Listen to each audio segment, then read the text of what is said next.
हबीब अकरम साहब, बहुत बहुत शुक्रिया सर, आपने वक्त दिया आज प्रोग्राम में। हबीब अकरम साहब, आज जब आपसे बात हो रही है तो हुकूमत अब अपना आखिरी दिन है, यानी वज़ीर आज़म साहब का कल नए निगरान वज़ीर आज़म हलफ भी उठा लेंगे और फिर उनकी काबीना भी बन जाएगी। आज उन्होंने जो अलविदाई खिताब किया है सर, वो कहते हैं हमने रियासत को बचाया है, सियासत को कुर्बान किया है। हमें भी पता था कि हम जो फैसले करेंगे उससे मुश्किल आएगी, लेकिन हमने फिर भी रियासत के मफाद को तरजीह दी है। आप समझते हैं कि वो जस्टिफाई कर सकते हैं अपनी 16 माह की कारकर्दगी को किसी भी सूरत? सबसे पहले तो ये समझ लीजिए कि जो शहबाज शरीफ साहब हैं वो खुद, चूंकि उनकी सियासत तबाह हो चुकी है उनके फैसलों की वजह से, और वो PMLN के बयानिए को मलिया मेट कर चुके हैं, इसलिए अब वो एक जवाब तराश रहे हैं कि मैंने तो सियासत अपनी कुर्बान कर दी है, रियासत बचा ली है। जिस चीज को वो रियासत बचाना कहते हैं उसमें दस्तूर शिकनी मौजूद है। मिसाल के तौर पर पाकिस्तान के 2 सूबों के अंदर, यानी पाकिस्तान की तकरीबन 70% आबादी का हक रायदही उन्होंने गसब किया। उन्होंने और उनके साथ जो ग्रोह सियासतकारा बुरुएकार आया था हुकूमत में, उसने दस्तूर शिकनी की बाकायदा तौर पर, और दस्तूर को नजरअंदाज करके उन्होंने इलेक्शन में की रास्ते में रोड़े अटकाने की हर मुमकिन कोशिश की। तो लिहाजा एक ऐसा दस्तूर जिसका सरीह बैयन हुक्म नहीं माना गया उनके दौरे हुकूमत में, तो हम कैसे कह सकते हैं कि उन्होंने रियासत बचा ली और अपनी सियासत कुर्बान कर ली। बल्कि फैक्ट ये है कि चूंकि इस ग्रोह सियासतकारों को इलेक्शन हारने का खतरा था पंजाब में भी और खैबर पख्तूनख्वा में भी, तो इसने अपने दौरे इक़्तिदार को तूल दिया, मुख्तलिफ हीले बहानों से तूल दिया, जिसकी वजह से पाकिस्तान का दस्तूर आज जिस हालत में है कि हमें ये नहीं पता कि हमारी जो निगरान हुकूमत है वो कितने अरसे के लिए आई है, आइंदा इलेक्शन कब होगा और होगा या नहीं होगा और कैसे होगा, साफ और शफाफ होगा या वो फिर किसी और तरीके से होगा। ये सब का सब आज हमारी रियासत जिस मुसीबत में फंसी हुई है, हम जिस अंदरूनी बहरान का शिकार हैं, उसमें शहबाज शरीफ साहब और उनके साथ जो ग्रोह था, उनका ग्रोह, वो सारे जो छोटे छोटे ग्रोहों से मिलकर एक बड़ा ग्रोह बनाया गया था, इन सारे ग्रोहों की जिम्मेदारी है जो कुछ आज हम फेस कर रहे हैं। और हमें ये बता रहे हैं कि इन्होंने हमारी रियासत बचा ली है। मैं समझता हूँ कि रियासत को इन्होंने एक ऐसा नुकसान पहुंचाया है जो तवील अरसे तक हम जिसकी तलाफी करने की कोशिश करते रहेंगे और वो तलाफी नहीं हो पाएगी। निगरान वज़ीर आज़म के बारे में आपके क्या ख्यालात हैं हबीब अकरम साहब? आपने एक इंटरव्यू भी किया था उनसे और आपने कल वो शेयर भी किया हुआ था मुख्तलिफ सोशल मीडिया के प्लेटफॉर्म पर। आप समझते हैं कि वो वाक़तन एक गैर जानिबदार और बिल्कुल ऐसे निगरान वज़ीर आज़म साबित होंगे जिन पर कोई उंगली ना उठाए, या फिर आप समझते हैं कि वो फिर हम देखेंगे कि गैर सियासी गिरोह की हुई बात सुनेंगे और मानेंगे? जहाँ तक अनवारुल हक काकड़ साहब का मामला है, तो समीना इसमें ये बात ध्यान में रखिए कि अनवारुल हक काकड़ साहब की पार्टी, यानी मुख्तलिफ, और खुद अनवारुल हक काकड़ साहब भी मुख्तलिफ औकात में मुख्तलिफ पार्टियों के साथ उनकी हमदर्दियां रही हैं और उनकी जो सियासत है वो रही है। मिसाल के तौर पे उन्होंने एक जमाना था PMLQ के साथ वो थे, उसके बाद PMLN के साथ वो मिले, और फिर बल्कि PMLN की जो बलूचिस्तान की हुकूमत में थी वो उसके तर्जुमान भी थे, और उसके फिर बाद में BAP जब बाप पार्टी बनी और बाप पार्टी के जरिए वो बाकायदा तौर पर उनकी पार्टी जो थी वो इमरान खान साहब की यानी पिछली हुकूमत में जो पिछली PTI की हुकूमत थी उसमें शरीक थी। तो एक अक्रॉस द बोर्ड अगर आप देखें तो उनकी जो पॉलिटिकल अप्रोच है वो मुख्तलिफ औकात में पार्टियों के साथ रही है, लेकिन एट द सेम टाइम उनकी किसी भी पार्टी के साथ यकसुई के साथ अगर आप कहें कि उन्होंने हमेशा किसी एक पार्टी की सियासत की है तो वो नहीं की। दूसरी बात यह है कि जो अनवारुल हक काकड़ साहब हैं वो निज़ाम में सबकी एडजस्टमेंट के कायल हैं और इस बात को वो छुपाते नहीं हैं। वो इस बात पे बिल्कुल वाज़ेह है कि पाकिस्तान की एस्टैब्लिशमेंट को, पाकिस्तान के सियासतदानों को और पाकिस्तान के दीगर इदारों को सबको मिल के सिक्योरिटी पॉलिसी की भी तश्कील करना होगी। मामलात को आगे बढ़ाने के लिए जहाँ जहाँ जरूरी है वहाँ पर इन्हें इत्तफाक राय क्रिएट करना पड़ेगा। अब जाहिर है जो शख्स ऐसी सोच रखे जो कहे कि एस्टैब्लिशमेंट, अदलिया और सियासतदानों को सबको मिल के चलना है, तो आजकल के माहौल में उसके ऊपर प्रो एस्टैब्लिशमेंट होने का ठप्पा बहुत जल्दी लग जाता है। लेकिन मसला यह है कि ऐसे वक्त में जब एस्टैब्लिशमेंट और सियासत के एक फरीक के दरमियान बहुत दूरी नजर आ रही है, तो ऐसे में जो अनवारुल हक काकड़ साहब हैं उनसे ये तवक्को की जा सकती है कि वो बाहमी वो درمیان مشترکات یا مشترکہ نکات کی تلاش کر سکتے ہیں. تو دو انتہاؤں کے درمیان مشترکات تلاش کرنے کی یہ جو صلاحیت ہے اسے انہیں بروئے کار لانا ہوگا, اور مجھے بڑی توقع ہے کہ وہ کسی نہ کسی درجے میں اس میں کامیاب ہو جائیں گے. اور دوسری بات میں آپ کو یہ بھی عرض کروں کہ میری جہاں تک انڈرسٹینڈنگ ہے اور معلومات ہیں, میں یہ بھی سمجھتا ہوں کہ پاکستان کی اسٹیبلشمنٹ بھی شاید انوار الحق کاکڑ صاحب کی رائے کا احترام کرے گی, اور ان کی رائے چلیے مکمل طور پر اگر نہیں بھی مانی جاتی تو جزوی طور پر اسے یقیناً مانا جائے گا. اور یہ ہمیں تیسری بات ہمیں یہ ذہن میں رکھنی چاہیے کہ یہ جو ابھی جس گروہ ابھی اسمبلی پہ جو بیٹھا ہوا تھا اور حکومت میں تھا, جب سے وہ گروہ اس اسمبلی سے اور حکومت سے نکلے گا اس کے بعد سیاست میں ایک جوہری تبدیلی بھی آئے گی. اور یہ جو گروہ پہلے تھا, یہ اسٹیبلشمنٹ اور پاکستان تحریک انصاف کے درمیان جو خلیج تھی اس کو بڑھانے کی ہر ممکن کوشش کرتا تھا اور اس میں ویج کریٹ کرتا جاتا تھا. کم از کم اب جو وہ ویج کریشن کا کام ہے وہ ختم ہو جائے گا. یہ آپ نے بڑی دلچسپ باتیں کی ہیں اور بڑا زبردست انالیسس سامنے رکھا ہے, ڈفرینٹ پوائنٹ آف ویو.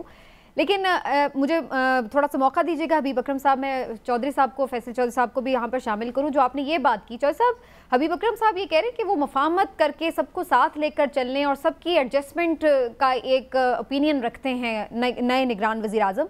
لیکن دوسری طرف ہم دیکھ رہے ہیں کہ ابھی تو انہوں نے حلف بھی نہیں اٹھایا, اور کچھ خبریں ایسی آ رہی ہیں کہ خود بہت سے اتحادی جو ہیں گزشتہ حکومت کے وہ ناراض ہیں. اختر مینگل صاحب خط لکھ رہے ہیں نواز شریف صاحب کو, کچھ لوگ تو ایون یہ کہہ رہے ہیں کہ نواز شریف صاحب بھی کچھ خاص خوش نہیں ہیں. آپ کیا کہتے ہیں اس کے اوپر؟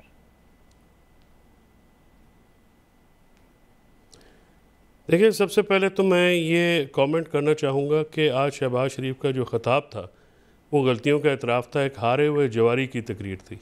انہوں نے اس میں یہ بھی کہا ہے کہ اس وقت اگر الیکشن یعنی عدم اعتماد کے فوراً بعد کروا لیے جاتے تو بہتر ہوتا. جب اس وقت چیئرمین پی ٹی آئی نے اسمبلیاں توڑیں اور اس وقت ایک الیکشن کی طرف جا رہا تھا, کہ بیجا مداخلت نے پاکستان کو اس وقت ایک جو سیاسی استحکام مل سکتا تھا اس سے معذرت کے ساتھ ڈی ریل کیا, اور وہاں پہ الیکشن ہو جانا ہے.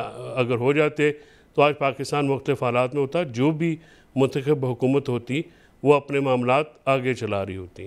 اور جہاں تک ان کے بیانیے کا تعلق ہے, وہ بیانیہ فروخت کر چکے ہیں. انہوں نے یہ بیانیہ فروخت کر کے پاکستان مسلم لیگ نواز نے یہ حکومت لی ہے. ایک اور سیاسی بازار میں ایک نعرہ جو ہے وہ دو دفعہ نہیں بکتا. پاکستان میں جو ووٹ کو عزت دو کا بیانیہ جو ہے وہ اب پاکستان تحریک انصاف کے جو ہے اس میں ضم ہو چکا ہے, اور وہی جو ہے اس کو ایک اب سمبل ہے. اب میاں صاحبان کا جو یہ سیاست کا یہ معاملہ تھا کہ وہ سودے بازی جو ہمیشہ ایک کر کے تو انہوں نے یہ کیا ہے, تو لہٰذا میرا نہیں خیال کہ اس بیانیے کے ساتھ وہ الیکشن میں جا سکیں گے. اب آتے ہیں نگران وزیر اعظم جو ہیں انوار الحق کاکڑ صاحب کے. انوار الحق کاکڑ صاحب کے نگران وزیر اعظم کے انتخاب کے اوپر اگر آپ دیکھیں تو آج شہباز شریف اور خواجہ آصف انہوں نے 24 گھنٹے کے بعد اس پہ کامنٹ کیا ہے. وہ کل سے ان کی جو اناؤنسمنٹ ہے وہ بھی اپوزیشن لیڈر نے کی, اور میاں شہباز شریف چپ کر کے وہاں سے چلے گئے. کچھ ایسے ٹویٹس بھی آئے ہیں کچھ لوگوں کی طرف سے جو کہ سمجھے جاتے ہیں کہ وہ شہباز شریف صاحب یا مریم نواز صاحبہ یا اس کیمپ کے لوگ ہیں, ان پہ بھی وہ ڈس لائک کا اظہار بڑا کھلم کھلا کیا گیا ہے. جو آج مینگل صاحب کا تو یہ ایشو ہے کہ مینگل صاحب نے جو ایک تو وہ سیاسی مخالف ہیں کاکڑ صاحب کے, لہٰذا انہوں نے تو وہ اپنا گرج نکالا ہے. مینگل صاحب کی جو آج کا خط ہے وہ بھی ڈائیکاٹمیز یعنی اس میں تضادات سے بھرپور ہے. انہوں نے کبھی بھی بلوچستان کے مسئلے کو جو ہے وہ اس طرح سے خالصتاً اس انداز سے نہیں استعمال کیا کہ اس کو بلوچستان کے لیے ہو. ان کے اپنے مفادات جو ہیں سیاسی مفادات وہ بڑے واضح طور پہ وہاں پہ نظر آئے کہ ہمیشہ انہوں نے بلوچستان کے ان حالات کو ایز اے بارگیننگ چپ یوز کیا. انوار الحق کاکڑ کیونکہ وہاں کے مڈل کلاس کے لوگ ہیں, اس سے تعلق رکھتے ہیں, وہ سرداروں میں سے نہیں ہیں, تو ان کا ہضم ہونا بھی وہاں پہ بہت سارے لوگوں کے لیے مشکل کا باعث بنے گا. اب کامن گراؤنڈ اس جتنی زیادہ हालात हो चुके हैं, बिकरिंग है पॉलिटिकल, उसमें ज़ाहिर है कल भी मैंने यही अर्ज़ किया कि इस वक्त जो टेंशन जो तनाव है उसको कम करने की ज़रूरत तो है। ये अपहिल टास्क है, इस पे बहुत ज़्यादा अभी जो पॉलिटिकल आप समझे कि जो बिकरिंग है या एक मुखासमत है वो बहुत आगे चली गई है। अब उसको और फिर ये देखना भी होगा ना कि आगे जो अब हुकूमत आ रही है वो इसको कैसे टैकल करती है। बिल्कुल ठीक है चौधरी साहब, ये ज़बरदस्त आपके पॉइंट्स हैं, लेकिन हबीब अकरम साहब इसके लिए तो सबसे पहले ज़रूरी है कि इस हुकूमत को ये भी तो पता हो, वाज़े भी हो कि वो कितनी देर के लिए आई है और उसका मकसद क्या है आने का। क्या ये हुकूमत करने आ रही है या सिर्फ इंतखाबात तक ही एक इंतखाबात करवाने हैं शफाफ माहौल में, यही इसका टास्क है?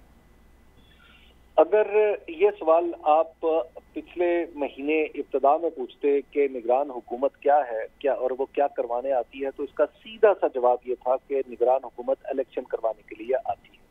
लेकिन अभी ये जो सियासत की कुर्बानी दे के रियासत बचाने का दावा करने वाले हजरात हैं, इन सब ने क्या किया जाते हुए? इन सब ने जाते हुए निगरान हुकूमत को गैर मामूली और अनप्रेसिडेंटेड इख्तियारात दे दिए। वो ऐसे इख्तियारात हैं जो भारत में, यानी भारत में जहां पे निगरान हुकूमत दरअसल मौजूदा हुकूमत ही निगरान बन जाती है और इलेक्शन कमीशन के ताबे चली जाती है, ये इख्तियारात उस हुकूमत के भी नहीं होते।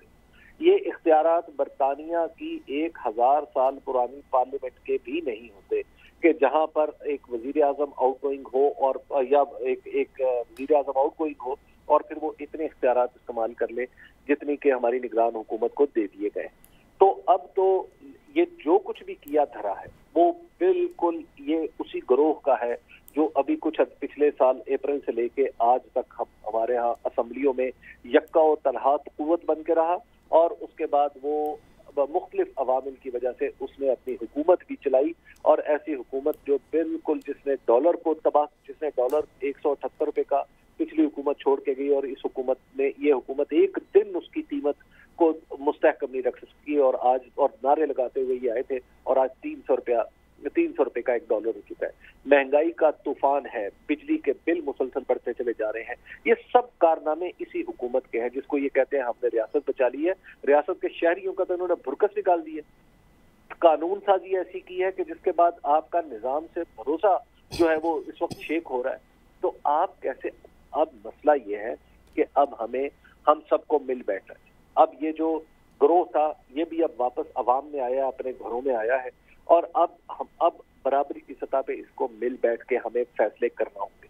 और दूसरी बात यह है कि अब जो हमारे निगरान वजीर आजम है, उनसे ये तवक्को मेरी बड़ी पुख्ता है कि वो इलेक्शन जितनी जल्दी हो सकेगा वो इलेक्शन करवाएंगे। लेकिन हमें ये बात जहन में रखनी चाहिए कि जब हमने 2 सूबों का इलेक्शन नहीं करवाया अपने वक्त पे, तो उसके बाद क्योंकि हमारा वजीर आजम जो वो दस्तूर के ऊपर अमल दरामद में सबसे बड़ी रुकावट बना हुआ था, हमारा वजीर खजाना रुकावट बना हुआ था,